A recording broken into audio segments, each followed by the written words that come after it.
Welcome to KRok Recommends. I'm your host Kelly. Join me as I introduce you to the best independent musicians, emerging artists and new music from across Asia. On today's episode.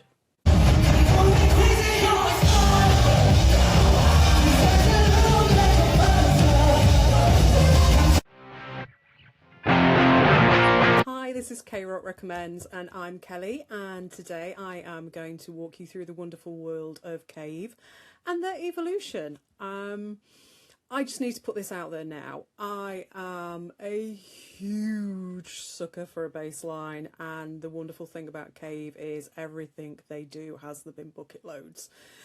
They know how to write a groove, and I think that was one of the very first things that attracted me to what they do, other than the fact that they are the consummate professionals, but we'll get onto that in a little bit.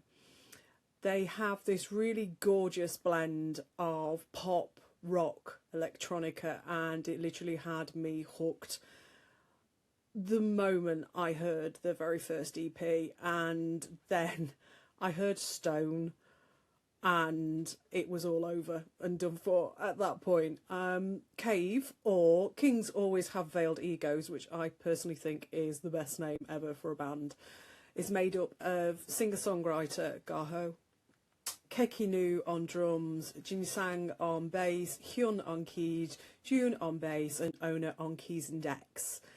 They are a really interesting mix of characters, and they've been together for quite a while actually.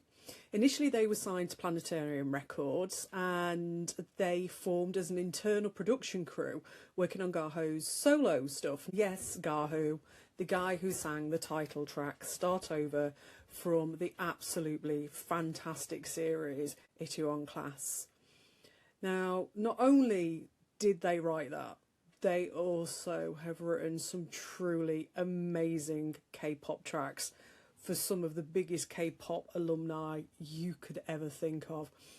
Just have a quick Google. Honestly, you'll be impressed by the list. The group have known each other for the best part of 10 years. They went to uni, some went to high school together, some met in the studio. They're a really tight-knit group of guys. Obviously, they originally started out as this production crew working for Gaho to create music for him. And then obviously they realised that possibly it was a slightly darker track for them. When I say darker track, everybody has light and dark in their character, and I think Gaho's one of those guys that, yes, he puts across this really beautiful K-pop polish with his solo stuff, but there's definitely a slightly darker character in there as well, and he gets to express some of his more sort of emotional aspects through Kave, and that is something that is just interesting to hear as a narrative, because you don't necessarily expect to hear that from somebody who tends to write happy, bouncy sort of K-pop stuff.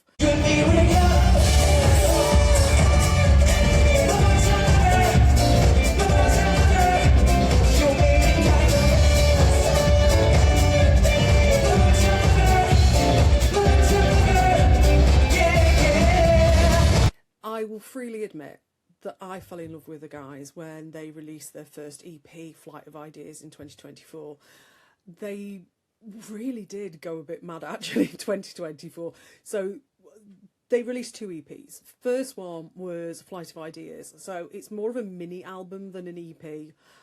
So you've got tracks on there like Venom, Legend, Hurricane, Dangerous, Avant, Crazy Crazy and Die For You. And then that was really closely followed up by the second EP, which was Say My Name, and only a little bit later on in the year. And that blended a slightly heavier electronica sound. There was some really interesting beats on that. And it was a nice development actually from the sort of more, I think probably more rock leaning stuff that you got on Flight of Ideas. And that EP contains A Chew, Stone, one of my favourites, You, Say My Name and Blue.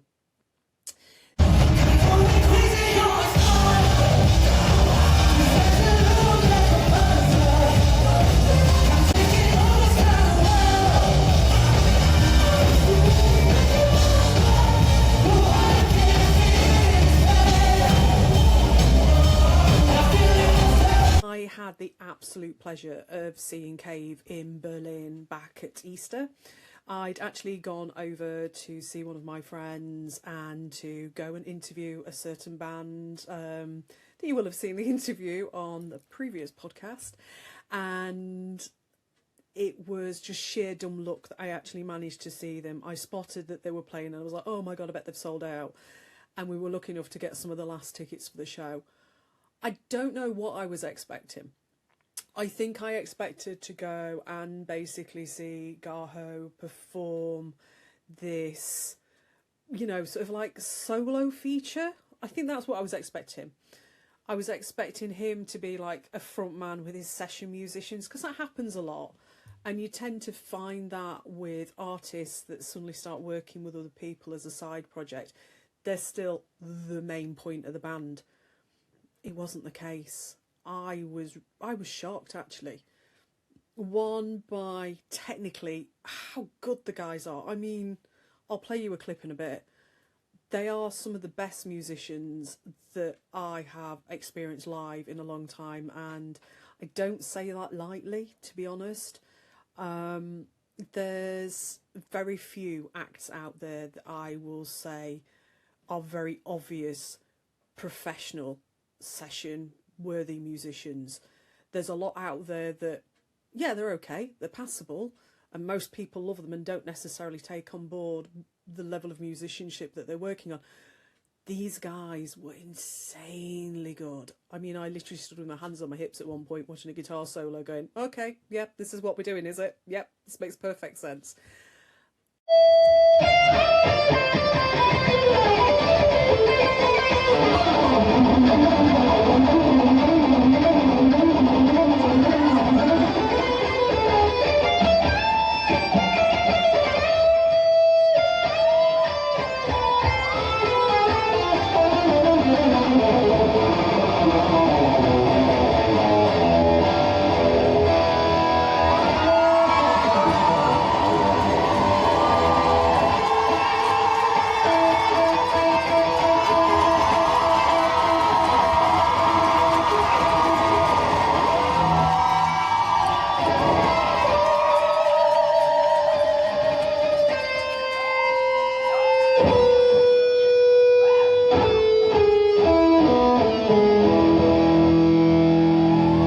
The guys just have such energy on stage. It's insane. So obviously we went through everything you'd expect to hear. All the hits were done. So we got a nice mix of Gaho's tracks and Kave's tracks. Obviously I was kind of there for Kave. So I mean, that kind of is more my leaning, but I could actually appreciate how good a frontman Gaho is. And I say that in the sense of he is consummate when he's on stage. His interaction with the audience is second to none. He knows how to get an audience on side.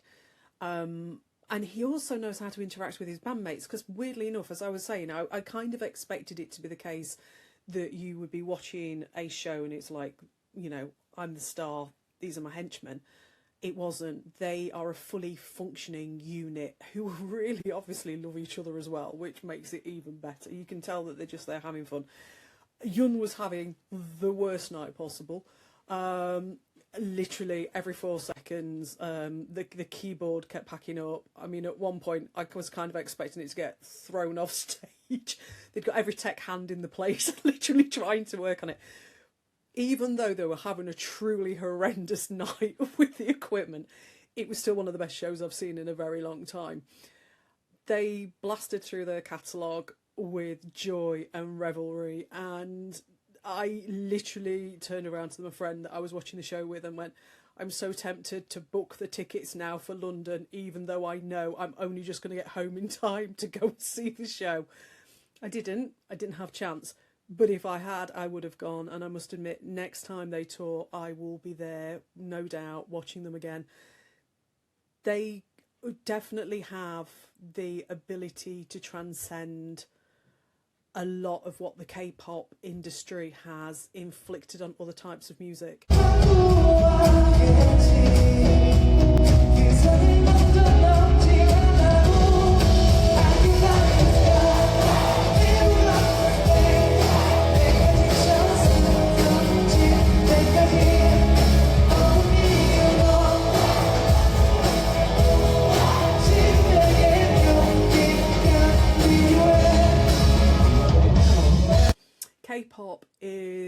a blessing and a curse in a way. There's no other way of describing it. You tend to find that it's really good. It opens doors. People have this, how do I put this politely, fetishized idea because it's K-pop and everybody dives on it. But it creates a slight shallowness when it comes to how people are perceived. And you kind of forget how talented some of the people are that make this music. And it also segregates a lot of the musicians that are left behind in its wake.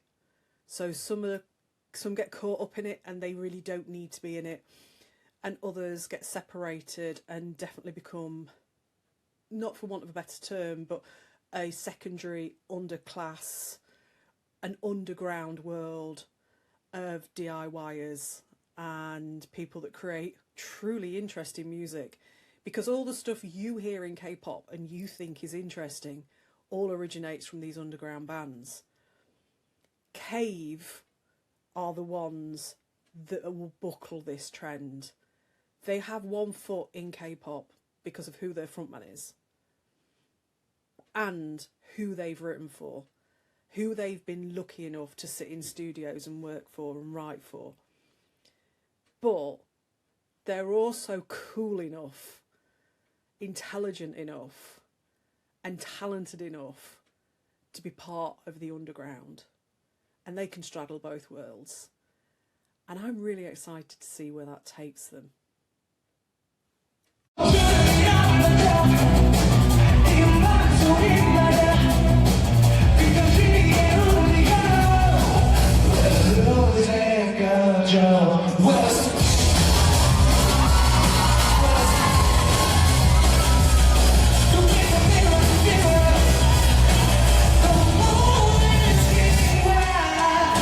The guys have literally just signed a contract with Plan G Entertainment, which is the best news ever.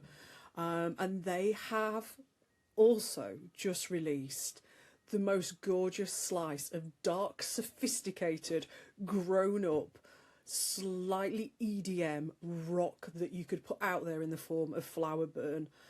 It was released on Wednesday, the 12th of August, obviously, during the eclipse. Perfectly timed for that type of music.